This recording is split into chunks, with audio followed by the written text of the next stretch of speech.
Now, it's Red Eye Radio.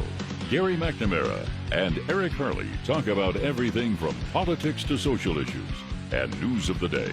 Whether you're up late or you're just starting your day, welcome to the show.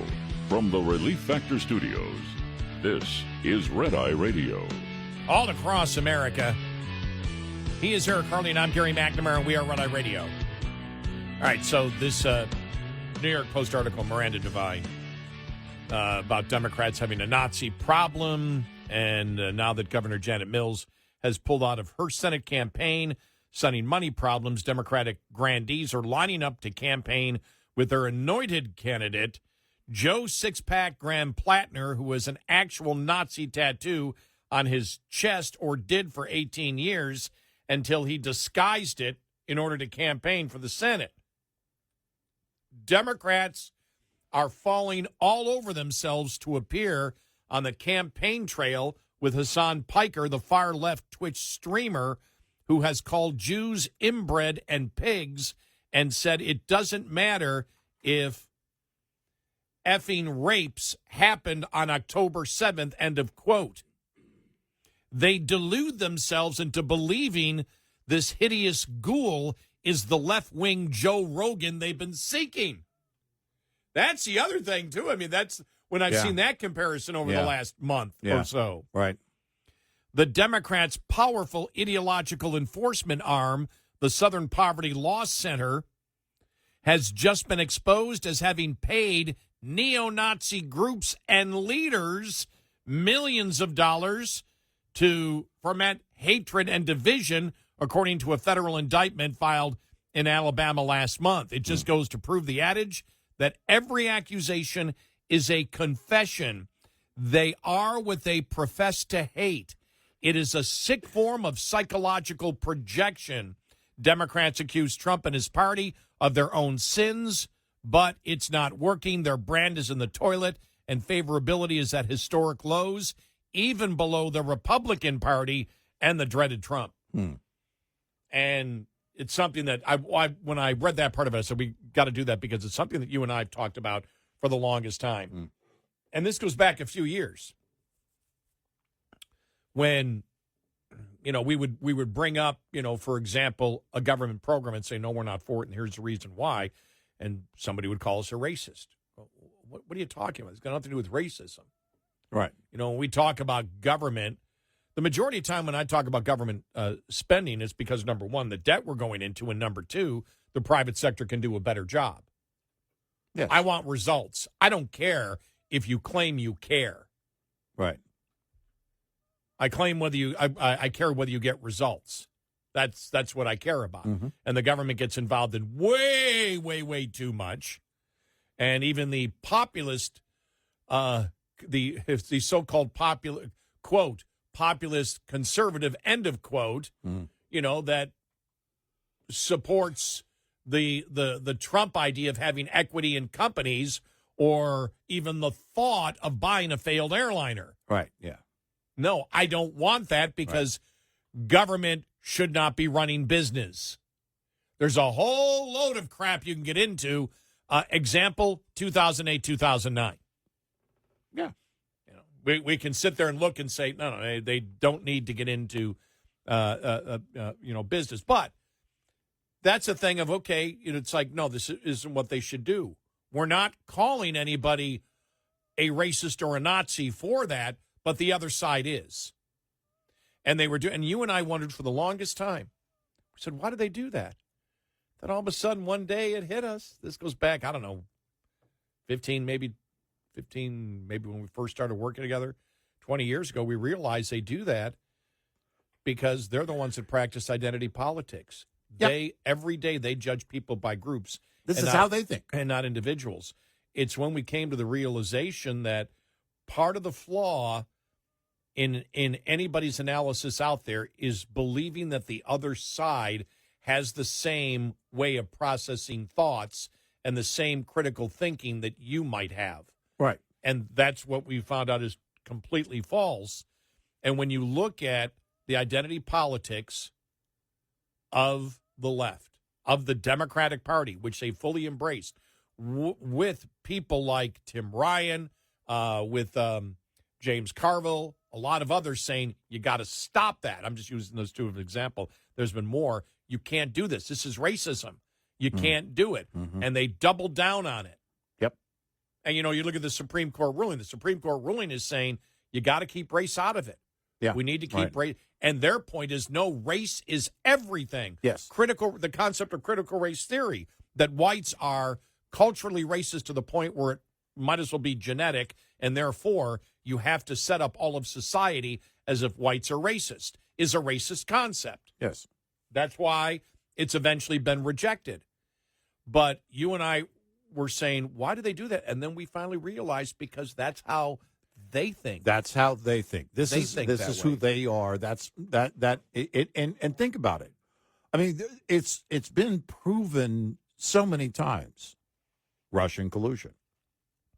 The grand scheme involved working with Russians, Iggy Danchenko, in order, which would be, of course, colluding with Russians. Yes. A Russian national, Iggy Danchenko, and putting all of that entire grand scheme together. For those people who don't know, Iggy Danchenko is the Russian national who worked, I think, once for the Brookings Institute, the left-leaning organization, and he's the one that was paid a certain amount of money to create all the salacious parts of the dossier, which was used then, by the Democrats and the FBI to get the secret warrant against Carter Page. Right. And they had to lie essentially about Carter Page and being an asset of they came in and lied. Part of this was, and they were able to get away with it with the Carter Page thing, saying this guy's working for the Russians. Actually, he was a CIA asset for the U.S. He was working for us and getting information, gaining intelligence on the Russians. But because of his pattern of behavior, they were able to show that or make the judge believe that he was actually working for the Russians. So you look at all of these things. That's a massive one. Then you look at things we've talked about, like with Eric Swalwell, pretending to be an advocate for women's rights. Huh? And again, pointing at Trump, who is working with the Israelis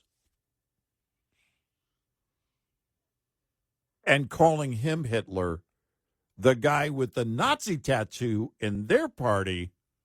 Oh, forget everything he did up to this point. We only want to talk about who he is today. Because, he said he's sorry. We're sure he means it. I mean, what is it? Think about that. What does it take to get, first of all, what does it take to get a tattoo? Usually a few drinks.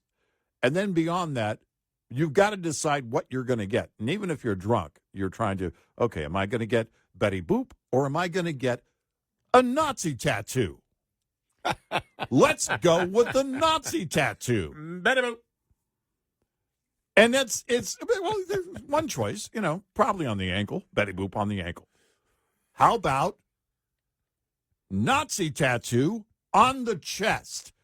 That's a huge decision, and I don't care how drunk you are, it's not a good one. Right. The woman that gets the dolphin on the ankle is not the same as an SS tattoo. Exactly. Right. If it's Betty Boop doing a certain wave, you got to be careful about Betty that. Boop can't be doing the Nazi salute. salute. Can't be doing the Nazi salute. You can't get the anti-Semitic Betty Boop. I guess you could. It probably costs extra. I don't know how it works. I don't know what the pricing schedule is. I mean, there is a tattoo parlor. There is a criticism that tattoos. There is a criticism that Betty Boop was a straight white woman. Yes, right. So that criticism is always there. That. Yeah. There's that. I'm sure we cover all the cover. Oh, or Rosie the Riveter. Remember, all the identity politics. Rosie the Riveter. Well, no, she was originally one of the OGs when it comes to, women's rights, right? And the whole work movement and all of that. Well, I mean, if that character actually, I mean, if what she represented actually exists today, no, you can't have that because a man has decided to be a woman is going to take that job from you. That's where the left is today.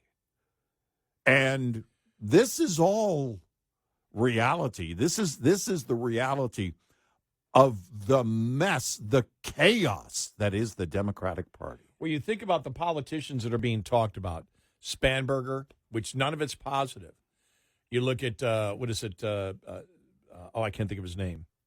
The one running in Michigan right now. I just got mind blank at the moment. You look at the Seattle mayor out there. Yeah. You look at Graham Platner. Yeah. What's the other one running? The woman. Oh, I just can't think. I got mind blank here. It starts with an M. The one in Michigan who's running who had to erase like 6,000 tweets. Yeah. Should have dumped 6,000. Can't let people know what you've thought before.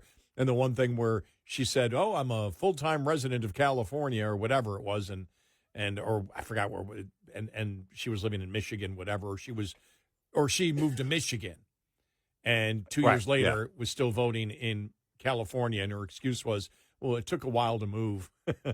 Yeah, right. It's just like it's like, then why are you erasing everything? You look at it, you look at who they're putting into because remember, these are Senate candidates. Mm-hmm, mm-hmm. We're not talking, in the House where you get a whack job, who's able to get into a small House district. These are Senate candidates for states. Right. Well, I mean, Swalwell had momentum in becoming the governor of California. He was on his way until, oops. I don't even know how it got that far. I don't even know how he got momentum when it was apparently, according to reports, pretty well known that he was the king of Snapchat, as they phrased it in the New York Post. I know the other thing I want to make sure because I just happened to come upon it now, and I saw this yesterday, and I went, stop it. And this is a Fox News story of the Seattle mayor. Seattle mayor's gaffe pattern called out after viral wave. Goodbye to millionaires. It's not a gaffe. That's not a gaffe. And this was written by that was intentional. Hannah Panrick. These aren't gaffes by the Seattle mayor. That's not a gaffe. A gaffe, and I looked it up just to make sure that am I getting the definition of gaffe wrong? Right. Gaffe is an embarrassing mistake. Right. No. It wasn't They're not a mistake. mistakes. It was intentional. It's what she believes. Yes. These aren't gaffes. Stop doing this. Because you're giving them an excuse. Right. She needs to stop with these mistakes. Like she didn't mean to do that. They're not mistakes. It's the same thing as when people on the right say, I hope these leftist journalists realize it now and get back to traditional journalistic They're not journalists. They're not journalists. They have no intention. They're political It's not why activists. They got into the field at all. Right. At times, I swear, the right doesn't even know what the enemy is about. No, it's weird at times how we talked about this, and we don't know if it's the political enemy. Right. We don't know if it's the Beltway Blinders. Oh, man, that's the name of my next band. Beltway Blinders? The Beltway Blinders. I like that. Damn, that's a good name. Right. Wow. So, we're going to do political metal. And so,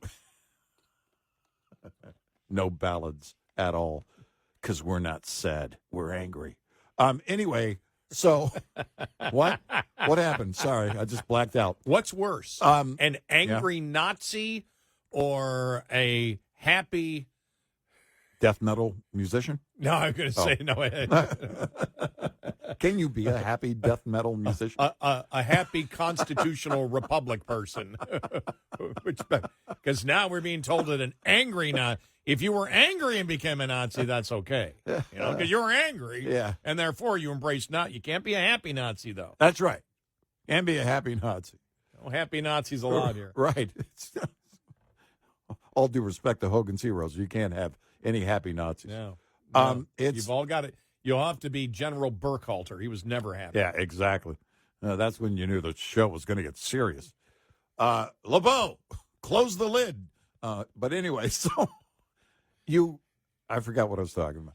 Now, I think it is the Beltway blinders. I think it is. You mean the tree trunk? Yeah, the tree trunk lid. Gosh, I love that tree trunk. Close the lid. I'm like, did they smuggle weed in? Yeah, no. I didn't see that. No. They might have. I don't know. But the tree trunk, man, that was brilliant. I wanted one of those in my backyard. If only we had a tree. But I think it really is to a large extent in the media. Nothing applies to all, but to a large extent in the media on the right, they live inside that bubble, and so it's they're writing in that way. Because I don't, quite honestly, while there is some real journalism being done in the media on the right, they're also playing the game, the click game, and it's the game you have to play. I don't know how you do it, and think that you're doing good work. Well, I'm not. Again, they're not committing atrocities here. It's just you're going to have to get into the real world. Yeah. If you really want to report on something, then do the job. But you see the slim pickings here on the left right now for political candidates, even for major offices. Oh yeah. I mean, they're horrible. Yeah. They're nuts. Yeah, they are. And to where the Democratic Party is in the last couple of weeks with the Southern Poverty Law Center thing, with Swalwell, Yeah. with, I don't care what Democrat it is. Nobody seems to be denouncing Platner. No. It's they're almost defending like, him. it's like, no, Nazis are okay if you were angry and became a Nazi. Right. And now recently you've said, I'm campaigning for office, so I'm no longer a Nazi. We're going to believe you because Nazis, we know, are honest and have integrity. We are Red Eye Radio. Brought to you by FPPF, Fuel Power Max. The IFTA tax program redistributes tax revenue to states based on your actual miles run. Thus, the truly cheapest fuel can only be found if you subtract federal and state taxes and state surcharges from the pump price to compare. The strategy means that you buy without regard for whether you are paying more at the pump in taxes. IFTA also considers state surcharges, which complicates the fuel buying strategy. Indiana, Kentucky, and Virginia have per-gallon surcharges. Connecticut, Kentucky, New Mexico, New York, and Oregon have per-mile surcharges. While some owner-operators buy only enough fuel to get through surcharge states, this practice can backfire, depending on the actual cost of the fuel in each state. When comparing fuel prices, always remember, pump pride minus taxes equals the real fuel cost. Owner-Operator Business 101 is provided by Overdrive's Partners in Business program. Go to overdriveonline.com to the Partners in Business section of the website for more detail on this and many other topics. Brought to you by Shell Rotella. With advanced synthetic technology is designed to help keep your rig running with more mileage and less maintenance. Coming up, more with Gary McNamara and Eric Harley. It's Red Eye Radio.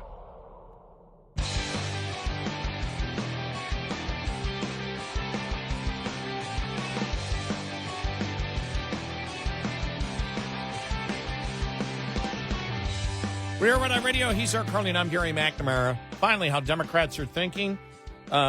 This from, what did I do with the story here? I just had it, now it just disappeared. Oh, great. Oh, here it is. A Chicago alderman is calling for the pharmacy chain Walgreens to face charges after the company announced it would be closing a Chicago location due to the high number of thefts and violent incidents.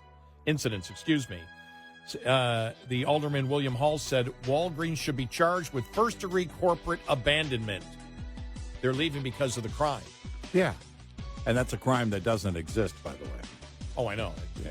Made that making it up. Yeah.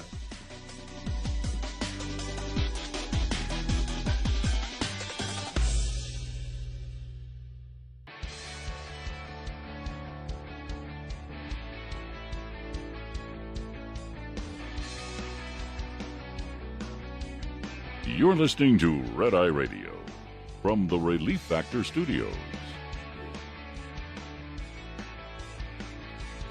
And he is Eric Harley, and I'm Gary McNamara. Download our Red Eye Radio app today, and you can listen when and where you choose. This story here, Chicago alderman is calling for pharmacy chain Walgreens to face charges after the company announced it would be closing a Chicago location due to the high number of thefts and violent incidents. Alderman William Hall said at a recent event, Walgreens should be charged with first-degree corporate abandonment. It should be a crime the way they're treating our elders. It should be a crime the way they're treating our families. Speaking with Fox TV, Hall said the company, instead of closing down the location, should shift to a different store model. He said, let me tell you how bad and disingenuous and disrespectful Walgreens was. They left me a message. They didn't give us a ramp-up time, enough time for the community. And just it's less than 30 days, and this place will be gone. So that means all the prescriptions will either go a mile east or a mile west, which is completely unacceptable. Secondly, nobody is talking about jobs. They will say that they will get people placed in other locations. But again, when you have employees that depend on public transportation to get at work, you're making it harder for them to go around. In a statement, Walgreens said the decision to close the location came in the wake of high levels of theft and violent incidents, making it hard for the company to maintain a secure environment. The shutdown of the location is set for June 4th, and prescriptions will be transferred to nearby pharmacies, with affected customers being offered 90 days of free delivery service to get them through that. Right. Here's the point. The alderman didn't care about the crime. No. If Walgreens, if Walgreens could remain secure and profitable, they wouldn't leave. Right. Yeah. Yep. And this is, to me, an example, with everything else that we've talked about where Democrats are right now, this is an example of the mindset that exists. Your job as alderman and the government of Chicago is to ensure that companies will come in to your area because they can make a profit and their employees are safe. Yes. Yes. I saw it happen right here, not too far from our studios. It wasn't Walgreens, it was a CVS. And right after they opened this location, they started having problems. And then that's when the daytime looting, just in the open looting thing started. And when that happened and they couldn't control it, they had opened another location not far, about a mile and a half from that location. I thought, there's something going on here. And now that building has been empty for a while. And it's right on the freeway. It's right on a major freeway. These companies have decisions to make. That if you can't control the losses due to the crime, if you can't make your employees feel safe, then there's going to be a problem. They opened another convenience store chain not far from that CVS location. I went in there after the show to get gas for my truck recently, and they had an armed police officer working in that location. So, again, you have in these major cities, including, unfortunately, the one we live in, companies having to make decisions to protect their customers and their employees and to protect their business. Mm-hmm. And if they can't do that, then changes have to be made, which, by the way, costs them money. The company costs them a great deal to close the store, any location. It costs them a lot of money to close it.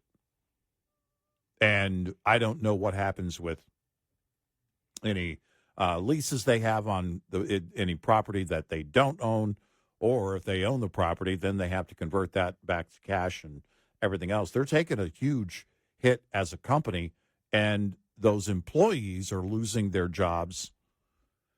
And the concern should be the rise in crime that led to that decision. It's not the company's fault for looking to protect their own bottom line and also protect the welfare of their employees and also their customers. But nowhere in there does it say there's been a crime problem and we tried to work it out, but we could. It's like he's not addressing that at all. It's like that doesn't even exist. Not addressing it at all. It's simply the entire problem is Walgreens. It's corporate. As if I don't know. I don't know what the point that the alderman is trying to make, because it's simply they went there because they could believe they could make a profit and they would be secure. When you have the mentality of defund the police, or you're not going to have police aggressively go after people who wish to steal. And by the way, I do like this, though. This all fits in. I had one article on top of the other and not on purpose. Right next to that story on Walgreens, I have the story from National Review, Christian Snyder. Micro-looting, the left's latest language deception. Last week, pocket revolutionary, I love this, Hassan Piker, this is again the new Joe Rogan on the left, introduced the term micro-looting into the American vocabulary.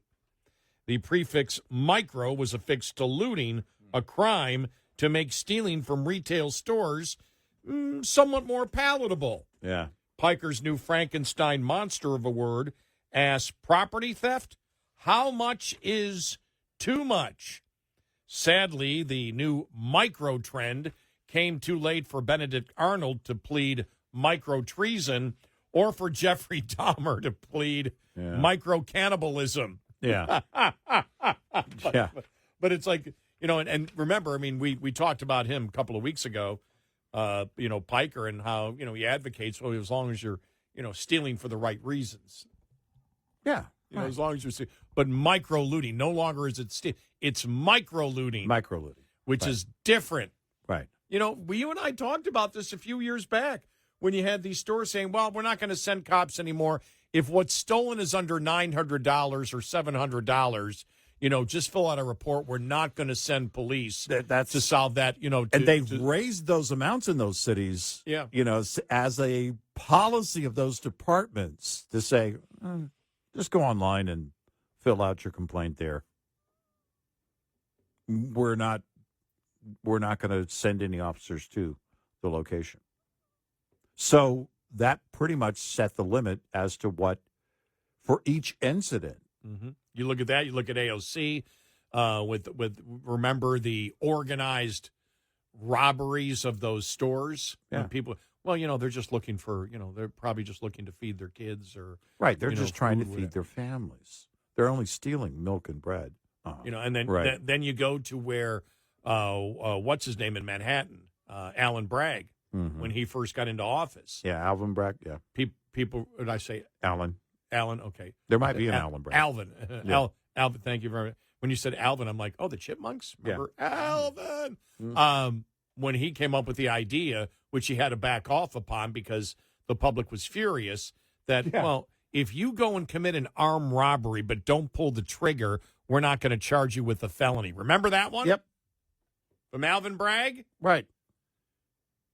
And then you expect that if law enforcement has, the management of law enforcement, I don't want to say law enforcement because I can almost guarantee that 99% of cops do not agree with that type of philosophy. Right. Right. And one thing was brought up the other day. Giuliani apparently now is off the respirator, which is good. Right. Right. But when you look at what he will be remembered for, which will not be 2020 or any post-election thing, in the history books, it'll go down to what he did. What he did as mayor of New York to clean it up in a relatively short time. Broken windows philosophy. We go in and we make sure that it's. Even Bloomberg got in and had that same philosophy. Remember as a prosecutor, as a federal prosecutor with RICO, Yep. I mean, it was the beginning of the end for the 5 families. Right. That and then post 9/11. Yeah. Where he was, people viewed him as America's leader at that, at that point, symbolic. Right.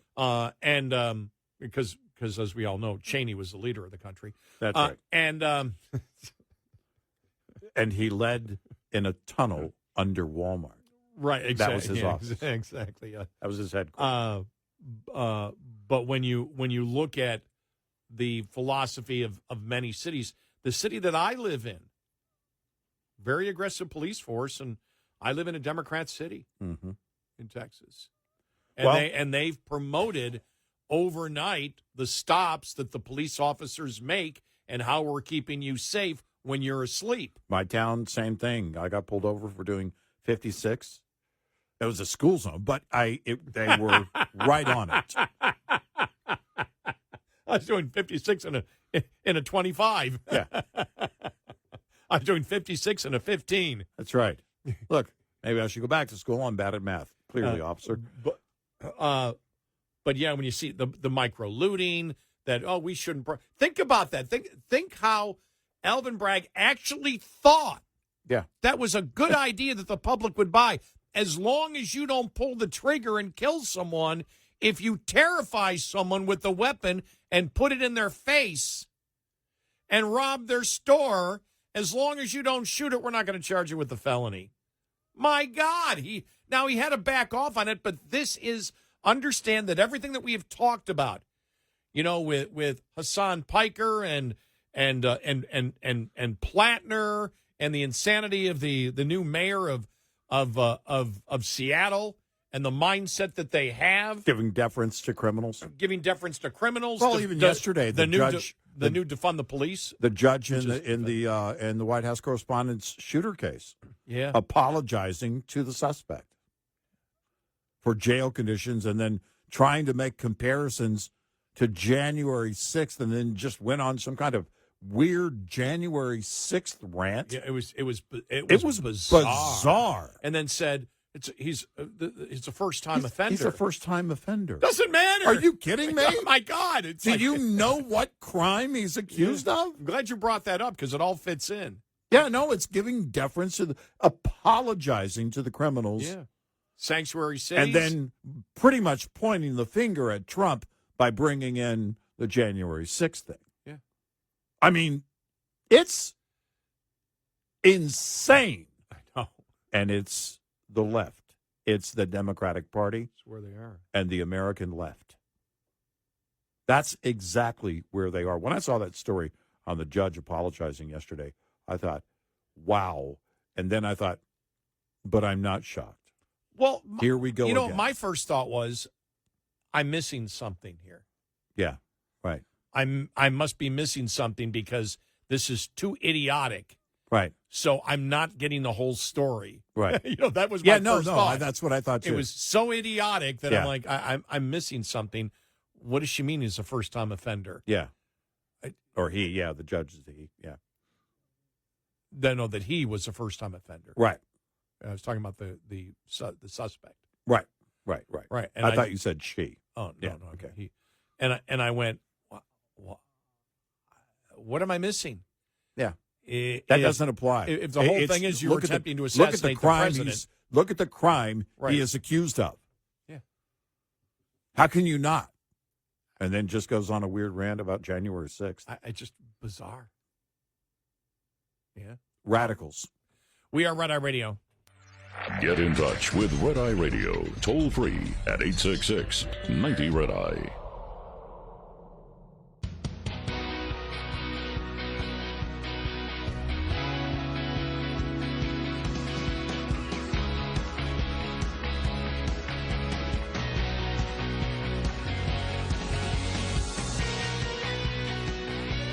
We are Red Eye Radio. He's Eric Harley, and I'm Gary McNamara.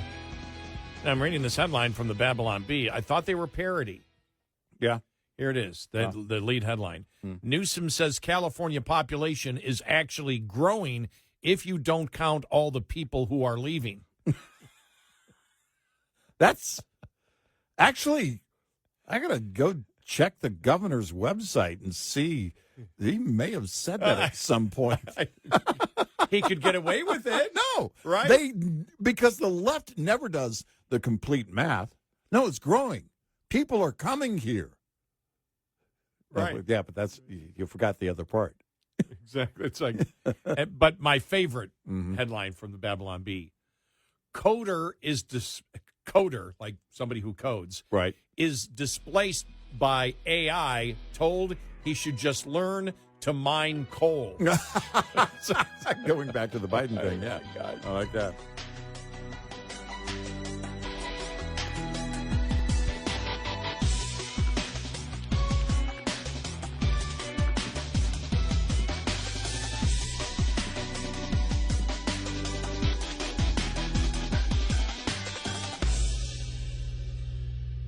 This is Red Eye Radio on Westwood One.